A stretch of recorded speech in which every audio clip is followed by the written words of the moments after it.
नमस्कार. मी राहुल कर्डिले, जिल्हाधिकारी नांदेड.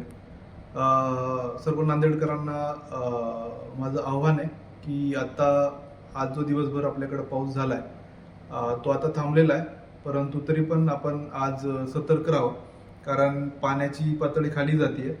पाऊस थांबला आहे, परंतु यानंतर काही साथीचे आजार किंवा इतर आजार पसरू शकतात.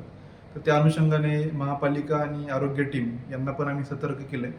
आणि त्यानंतर मग जे काय स्प्रेइंग असेल, फॉगिंग असेल किंवा मेडिसिनची उपलब्धता या अनुषंगाने आम्ही कारवाई करू. परंतु आपणही आपल्या आरोग्याची काळजी घ्या, हे सगळ्यांना आव्हान आहे. सद्यस्थितीमध्ये आपल्या विष्णुपुरी डॅममध्ये होणारी जी आवक आहे ती कमी झाली, 86,000पर्यंत ती गेली. त्यामुळं विष्णुपुरीतून जो होणारा डिस्चार्ज आहे तो 1,06,000 होता. तो आपण आता एक गेट बंद करून तो 96,000पर्यंत कमी करण्याचा आपला प्रयत्न आहे.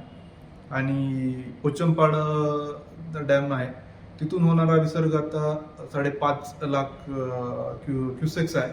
तर तिथल्या इरिगेशन सेक्रेटरी प्रशांत पाटील साहेबांना मी बोललोय, तर ते पण प्रयत्नशील आहेत की तो तेवढाच कंटिन्यू राखतील, जेणेकरून आपला धर्माबाद भाग, बिलोली आणि काही प्रमाणात आपला जो देगलूर एरिया आहे तिथला प्रेशर थोडं कमी होईल.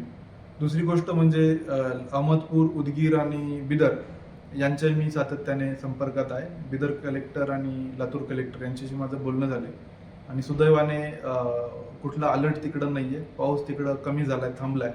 त्यामुळं मनारमध्ये कॅचमेंट येणारं जे पाणी आहे ते पण आपलं कमी होईल आणि परिस्थिती थोडीशी पूर्वपदावर येईल अशी अपेक्षा आहे. तथापि आपण पुढचे 2-3 दिवस सतर्क राहावं आणि कुठली गोष्ट असेल तर प्रशासनाशी संपर्क साधावा. धन्यवाद.